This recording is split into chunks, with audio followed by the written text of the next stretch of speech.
할렐루야. 오늘 오후 예배에 나오신 여러분을 환영하고 축복합니다. 우리 서로 한번 인사할까요? 사랑하고 축복합니다. 참 잘 오셨습니다. 우리가 날마다 환영의 인사로 우리 서로를 또 환영하며 축복하며 또 한 몸 된 공동체 되었음을 날마다 고백하는 저와 여러분 되기를 간절히 소망합니다. 요한복음 1장 1절의 시작은 창세기 1장 1절과의 시작도 닮아 있습니다. 태초에 하나님이 천지를 창조하시니라, 또 태초에 말씀이 계시니라, 있다라고 하나님께서 말씀하시고, 그리고 하나님께서 만드셨다라고 선언으로 시작을 하고 있습니다. 우리가 천지 창조를 이렇게 생각을 해보면 여러 영화나 이런 것들을 매체를 통해서 접해볼 때 이렇게 정말 생겼겠구나 라는 생각들이 들 때가 있습니다.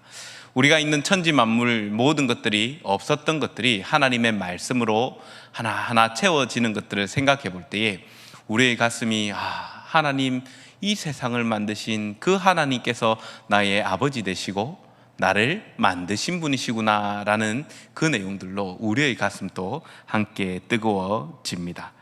하나님께서 천지를 창조하신 것을 이야기하고, 그리고 오늘 본문에서 태초에 말씀이 계신다라는 이것을 왜 연관지어서 말씀을 드리냐면, 이것은 하나님께서 태초에 계신 그 말씀으로서 우리 가운데에 계셨다라고 다시 예수 그리스도에 대한 이야기를 하면서 말씀하는 것은 특별한 의미를 가지기 때문입니다.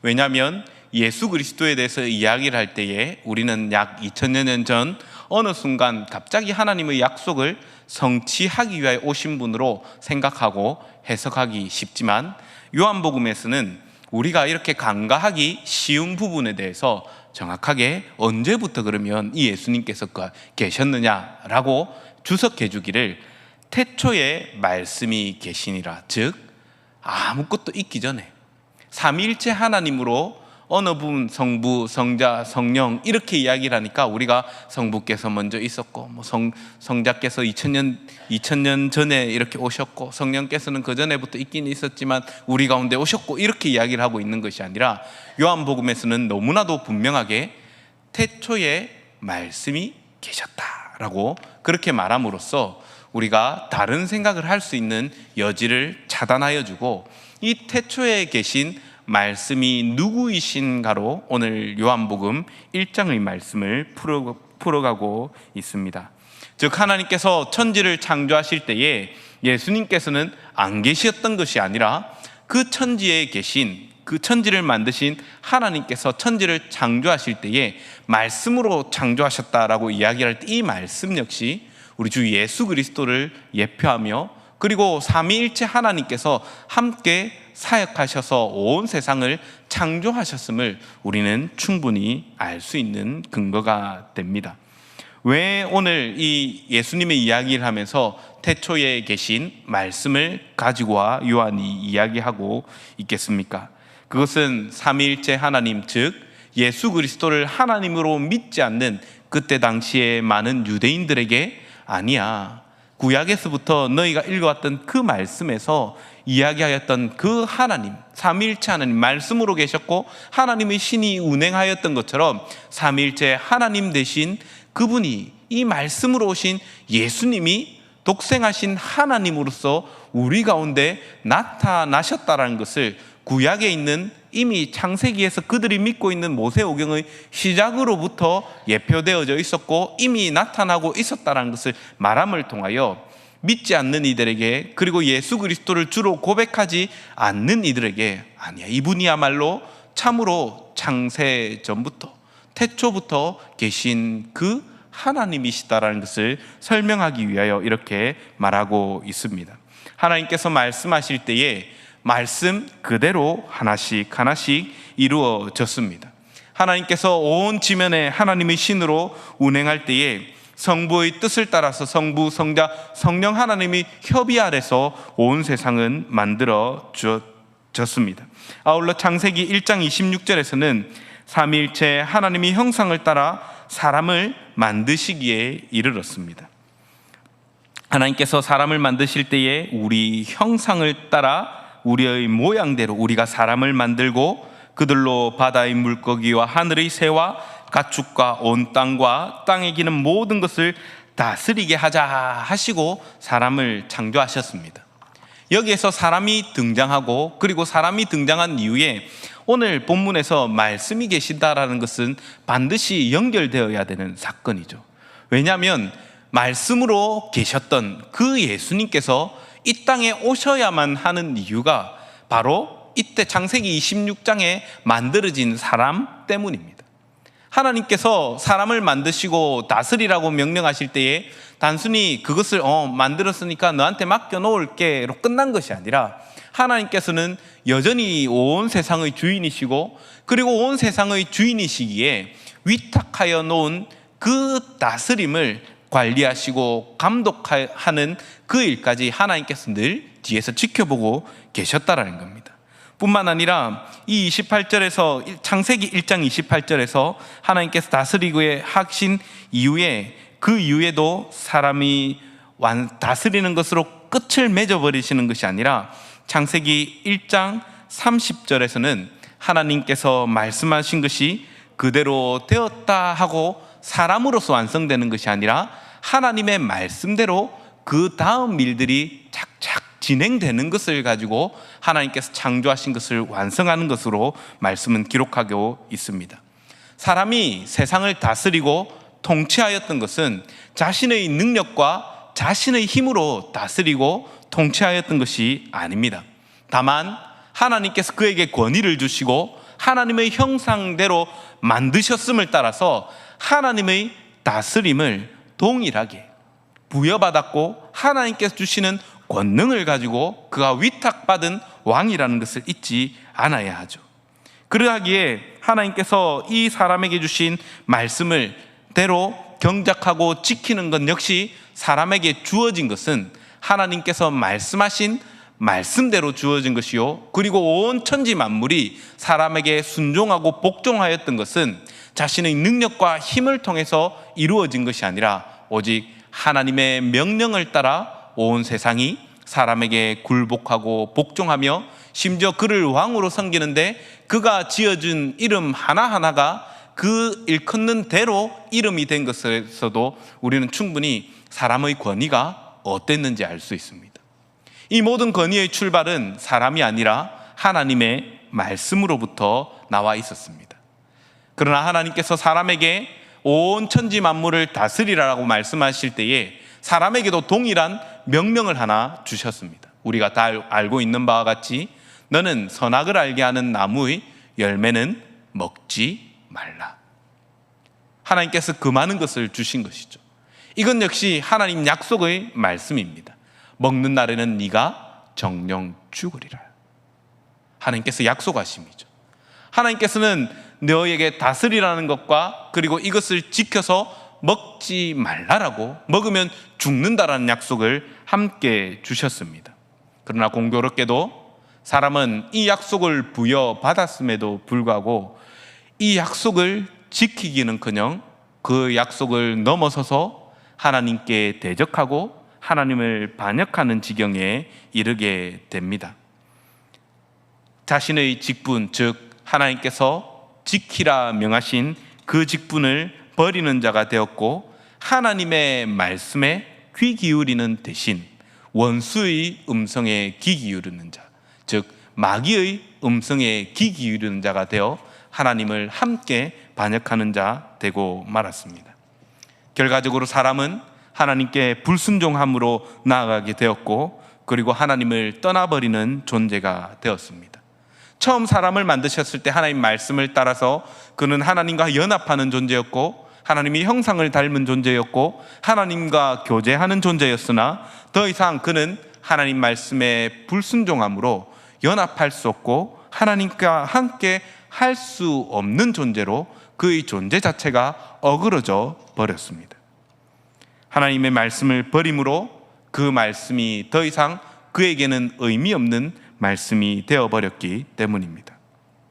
사람의 존재가 바른 가치를 나타내는 것은 자신의 능력이나 자신의 힘으로부터 나오는 것이 아니라 하나님의 말씀과 약속에 근거한다는 것을 사람은 잊고 있었던 것이죠.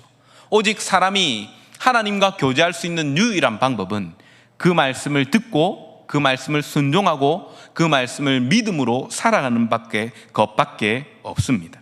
그러기에 이 직분을 유지한다는 것, 왕으로서 통치 대리자로서의 직분을 유지하는 것은 여전히 사람이 하나님의 말씀에 순종하고 그 말씀을 믿고 따른다는 것을 이야기합니다.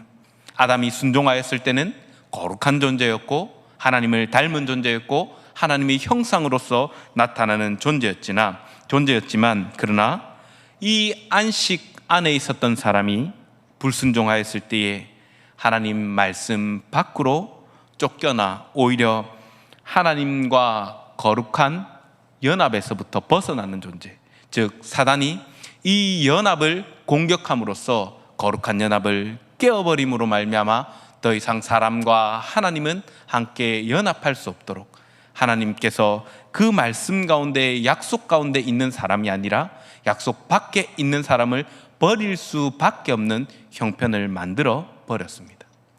하나님의 언약의 시작, 그러니까 하나님께서 이미 말씀하셨고 그 말씀대로 천지를 만드셨지만 그 이후의 말씀이 3장 이후의 말씀이 끝나지 않고 계속해서 나올 수밖에 없는 이유가 바로 여기 있습니다. 만약 사람이 하나님 앞에 순종하였다면 창세기 그 뱀이 나오기 전에 성경은 끝났을 겁니다. 왜 그렇습니까? 안식하며 살고 있잖아요. 하나님께서 7일에 안식하였더라 이렇게 하고 끝난 거거든요. 왜냐하면 계속 안식을 하나님과 함께 누리니까 더 이상 설명할 것이 필요 없잖아요. 그런데 왜 그 뒤에 이야기가 기록되어질 수밖에 없느냐? 하나님 약속하셨는데 무엇을 약속하셨냐면 다스리라는 그것을 명령하셨거든요. 하나님 말씀이 다스리라, 이 다스림이 사람이 깨어졌으니까, 언약을 어그러뜨렸으니까, 언약을 깨어버렸으니까 여기에서 중지되는 것이 아니라 하나님께서 사람을 향하여 네가 다스리는 존재가 되라고 이야기하신 이 말씀은 여전히 유효하고 하나님의 약속 안에서 깨어지지 않는 언약으로 여전히 하나님께서 유지해 나가시더라는 겁니다.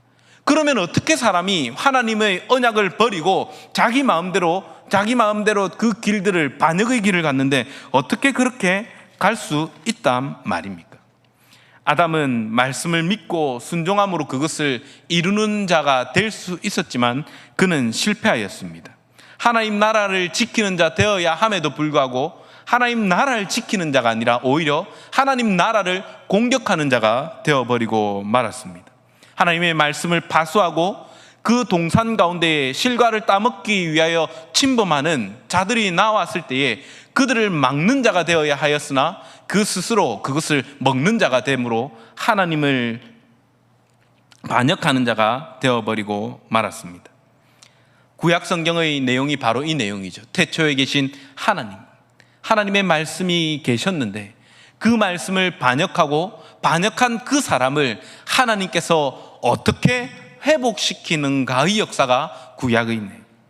그리고 그러함에도 불구하고 하나님께서 이렇게 수많은 회복의 방법을 주셨음에도 불구하고 그들이 회복 가운데로 나오는 것이 아니라 여전히 아담과 같은 방법으로 하나님을 반역하고 어떻게 하면 하나님의 말씀을 떠나서 우리 스스로가 하나님과 같은 존재가 될 수 있을까의 내용들로 성경이 채워져 있습니다. 그러나 반면 하나님께서는 여전히 이스라엘을 어떻게 사랑해 주시고 하나님의 약속을 어떻게 이루어 가시는가의 역사가 신약과 구약의 말씀에 가득 채워져 있습니다. 어떻게 대조합니까? 이스라엘 구약 성경에 나오고 신약 성경에 나오는 것은 신실하신 하나님과 그리고 불신실한 하나님의 백성들의 이야기로 채워져 있습니다. 그리고 백성들을 보존하기 위하여 인도하여 주시고 보호하여 주시지만 그 보호하심에도 불구하고 하나님을 신뢰하지 못하는 이스라엘의 이야기들로 채워져 있습니다. 뿐만 아니라 하나님께서 사랑하는 마음으로 그 백성들을 불러내시고 따로 구분하시지만 그러나 하나님의 말씀을 경솔히 여기고 경홀히 여기는 그 사람들에 대한 이야기들로 채워져 있습니다. 그러나 하나님께서는 여전히 하나님의 장막 안으로 불러들이시고 하나님의 집 안으로 불러들이시지만 이 하나님의 집조차도 이스라엘은 그 집이 어떻게 거룩한 집이냐 버려버리고 밟아버리고 허물어버리는 모습이 성경에 채워져 있습니다. 하나님께서 통치 대리자로서 그들의 잘못 구하였음에도 불구하고 하나님 약속을 따라서 다스릴 왕을 주셨는데, 그 왕들이 하나님을 오히려 반역하여서 하나님을 버리고 우상 숭배를 하는 방향으로 나아가는 왕들의 이야기로 채워져 있습니다. 하나님께서 끊임없이 선지자들을 통하여 말씀으로 타일러 주시고 지도하여 주시지만 그들의 결국은 우상 숭배의 길과 배교의 길로 가고 있는 이스라엘의 이야기들로 채워져 있습니다. 이 모든 일을 하나님께서 신실하게 행하심에도 이스라엘은 여전히 듣기 싫어합니다. 이쯤 되면 우리 같으면 그만하자 하지 않겠습니까? 그러나 하나님의 말씀은 이미 너는 땅을 다스리고 정복하라, 아담에게 주신 이 모든 권위들을 하나님께서 맡겨주신 그 약속에도 여전히 신실하신 하나님께서는 이스라엘이 특별히 불러내어서 이렇게 구원하였음에도 불구하고 배교 역사를 이만큼 가지고 있는 이스라엘임에도 불구하고 하나님께서는 그 말씀을 따라서 태초에 계신 말씀으로 어떻게 역사해 나가는지 보여주고 있습니다. 이스라엘은 자신들에게 스스로 소망 없음을 나타냅니다. 어디에서 제일 분명하게 나타나냐면 이스라엘 제국이, 이스라엘 나라가 멸망하고 나서 70년 동안 포로 생활할 때 더욱 구체적으로, 그리고 그들에게 절망적으로 나타납니다.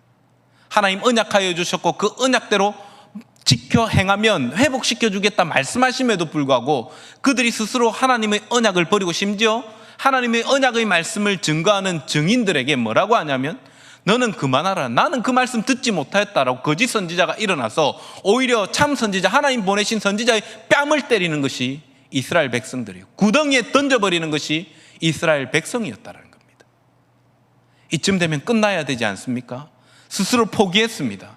스스로 우리는 하나님 말씀과 관계없는 자라고 이야기를 하여서 성전이 회파되었고, 그리고 그 나라의 백성들이 70년 동안 포로 생활을 할 수밖에 없었고, 그 이상 다른 나라에 가서 종살이하였고 타국에서 살이하였던 나그네 인생을 살았다는 것을 우리는 말씀을 통해 볼 수 있습니다. 그러나 하나님의 말씀은 여기에서 그치지 않습니다. 약속하셨기에 어떻게 합니까? 70년이 지났을 때에 포로에서 회복되는 것을 선언하시고 하나씩 하나씩 자기 백성들을 다시 하나님께서 약속하신 언약의 땅, 가나안 땅으로 다시 불러들이는 것도 우리는 볼 수 있습니다. 왜 하나님께서 이러한 일들을 행하십니까?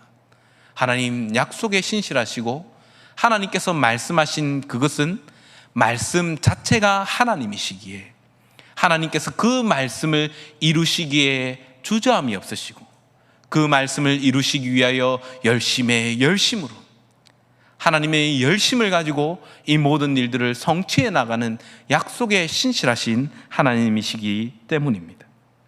이 소망 없는 언약의 백성이었지만 하나님께서는 이 언약을 도무지 더 이상 성취할 수 없는 그들의 형편임에도 불구하고 하나님께서는 그들에게 약속하여 주셨던 그 약속의 말씀, 그 약속을 이루시고 하나님 백성을 70년이 지나면 회복시키겠다 말씀하여 주신 그 약속의 말씀 때문에 하나님께서는 다시 이스라엘을 회복시키시는 것을 볼 수 있습니다. 그리고 오늘 말씀과 같이 이 말씀이 나타납니다. 70년 이후에, 말라기 이후에 400년 동안 하나님께서 더 이상 주신 말씀이 없어 침묵하시고, 그리고 사복음서를 통하여 하나님의 말씀을 나타내기 시작합니다. 그 말씀을 오늘 말씀과 같이 태초에 말씀이 계시니라.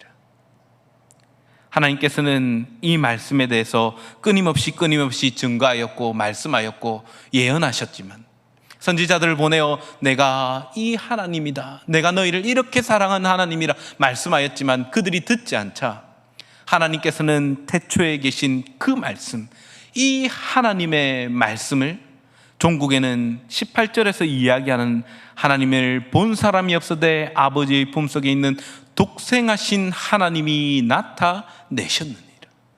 아멘. 무엇을 이야기합니까?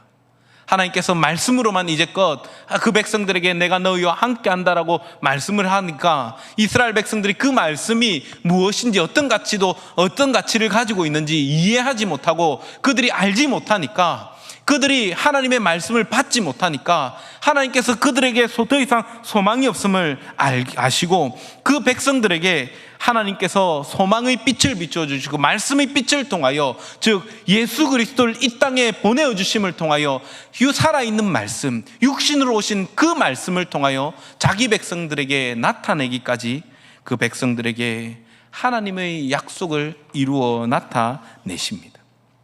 예수님께서 왜 오셔야만 했습니까? 그것은 앞에 쭉 이야기하면서 왔던 그 내용들 때문입니다.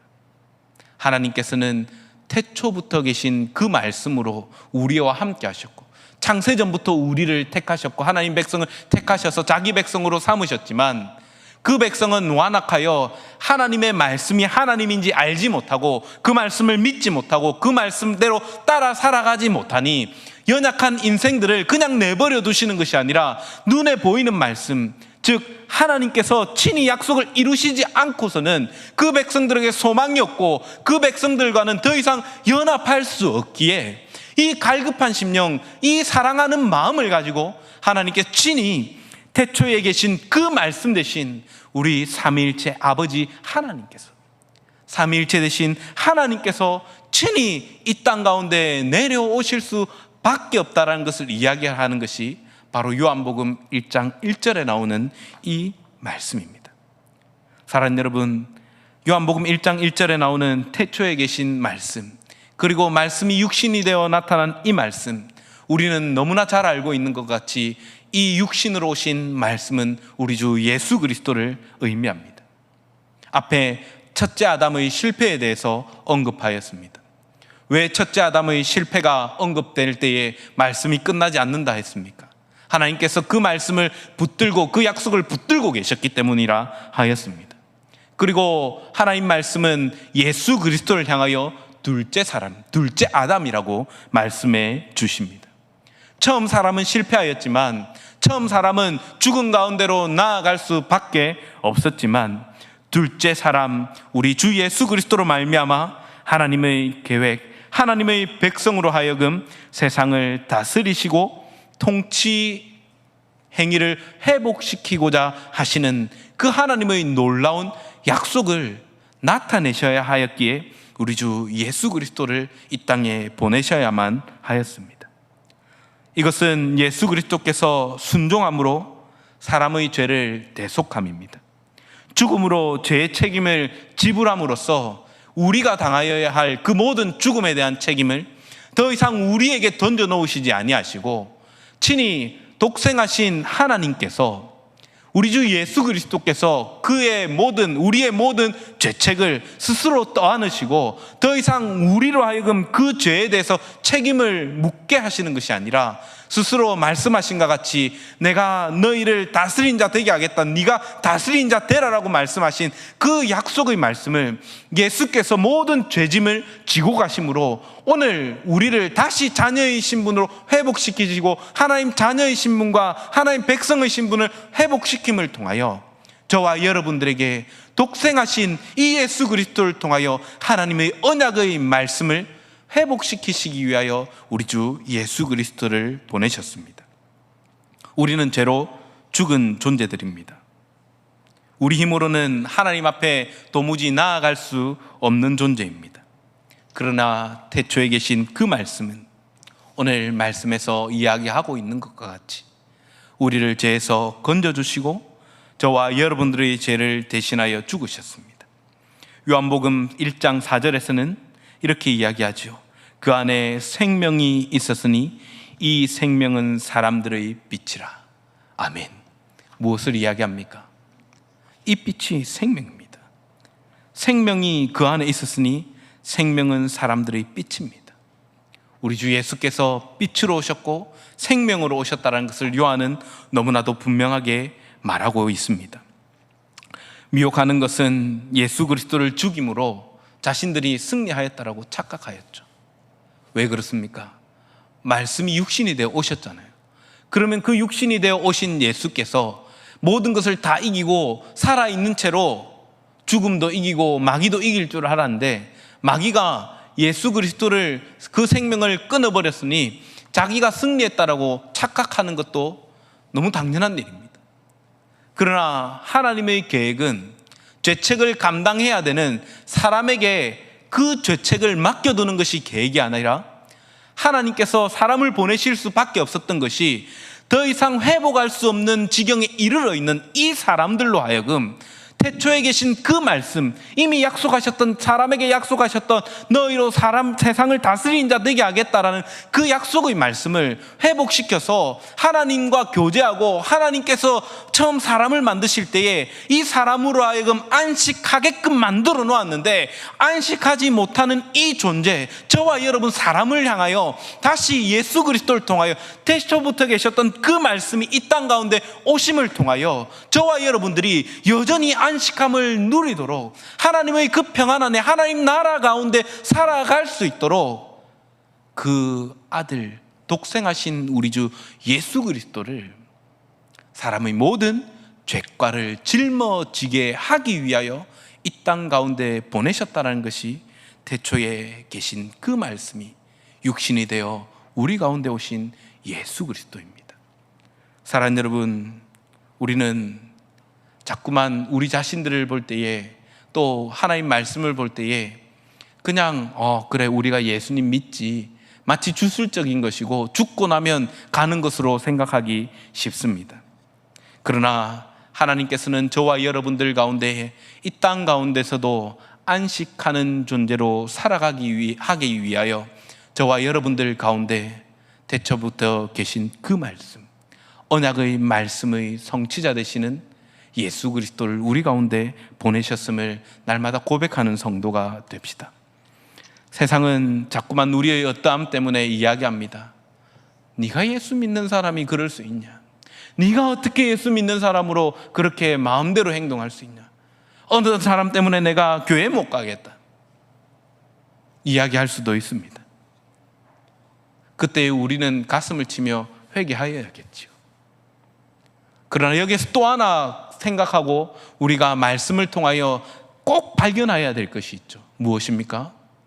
하나님의 구원과 하나님 나라는 나의 어떠함 때문에 우리 가운데 임한 것이 아니라 독생하신 하나님께서 우리 가운데 오실 수밖에 없는 더러운 우리 인생이지만, 죄 많은 우리 인생이지만 하나님의 거룩하심과 신실하심 때문에 우리 가운데 꼭 오셔야만 했던, 우리를 사랑함으로 우리 가운데에 용서하기 위하여 오셔야만 했던 이 독생하신 예수 그리스도를 믿음으로 우리는 오늘도 예배하는 존재가 되었음을 믿음으로 살아갑시다. 사랑하는 여러분, 때로는 우리는 이 말씀으로 인하여 너무나도 나는 이 말씀을 지킬 수 없다라고 생각하여 절망을 느낄 때도 있습니다. 왜 그러합니까? 내 힘으로 해서 그런 거 아닙니까? 말씀은 앞에서 이야기한 것처럼 계속 우리에 대해서 이야기합니다. 너는 능력 없어.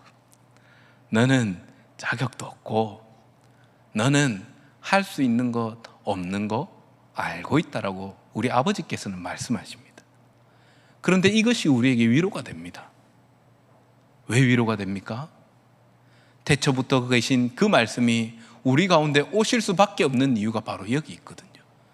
그런 우리인 거 하나님 모르시는 것이 아니라 그런 우리인 거 너무나 잘 알고 있는데, 태초부터 계신 독생하신 하나님께서 우리 가운데 오신 것이 그런 나이기 때문에 나를 사랑하셔서 오늘도 여전히 저와 여러분들을 하나님 예배하는 가운데로 불러주신 것이 네가 잘났기 때문에 예배할 수 있는 존재가 아니라, 너는 여전히 자격 없고 능력 없지만, 너는 여전히 세상 가운데 나의 모습을 드러내지 못하는 연약한 존재이지만, 태초부터 계신 말씀이 육신이 되어 우리 가운데 오신 그 말씀, 독생하신 그 말씀이 저와 여러분들 가운데 오심이 그저 나를 사랑하사 나를 위하여 자기 몸을 버리신 하나님의 아들을 믿는 그 믿음 하나만 가지고도 우리를 자녀 삼아 주시고 우리를 거룩하다 하여 주시고 우리를 의롭다 하여 주시는 하나님의 사랑과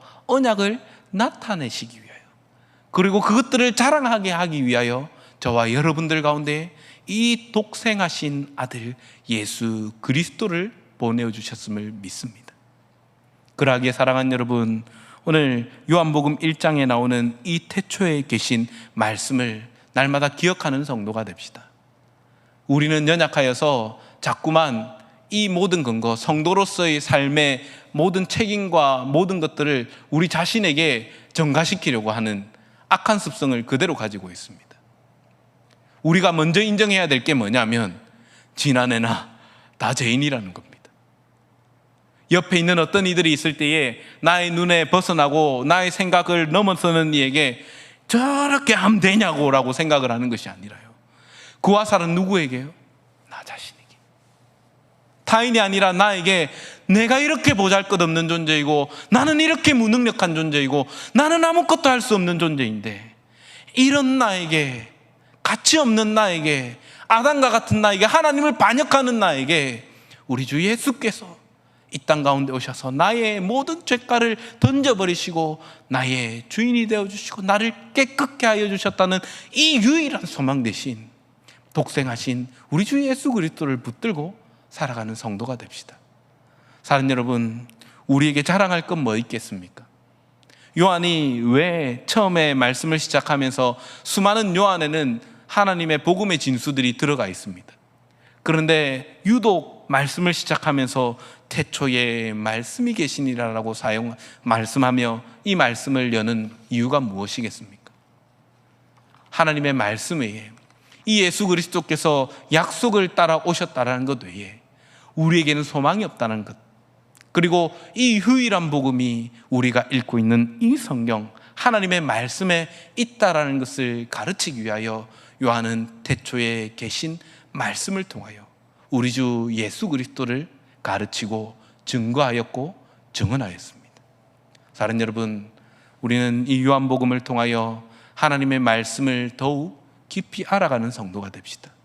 그리고 이 말씀을 바라봄으로, 전적으로 의지함으로 나 자신에게 달려있는 능력이 아니라 나에게는 없지만 그러나 나를 사랑하사 오늘도 나를 성전 삼으신 성령의 전대기 하신 하나님의 은혜, 삼위일체께서 나를 자녀로 삼아주신 그 은혜에 사로잡혀서 세상이 감당치 못할 하나님의 백성으로서, 그리고 이제 말씀이 육신이 되어 우리 가운데 거하신 그 예수께서 우리 안에 계시니 우리 역시 예수 그리스도의 사람으로서, 우리 역시 하나님의 말씀의 사람으로서 하나님의 말씀을 따라서 세상은 그렇지 않다 할지라도 오직 그 말씀이 나를 그리로 인도하신다면 내가 손해를 봐도, 핍박을 받아도, 어려움을 당해도, 심지어 내 자녀들이 결혼을 못해도, 내 자녀들이 취업을 못해도,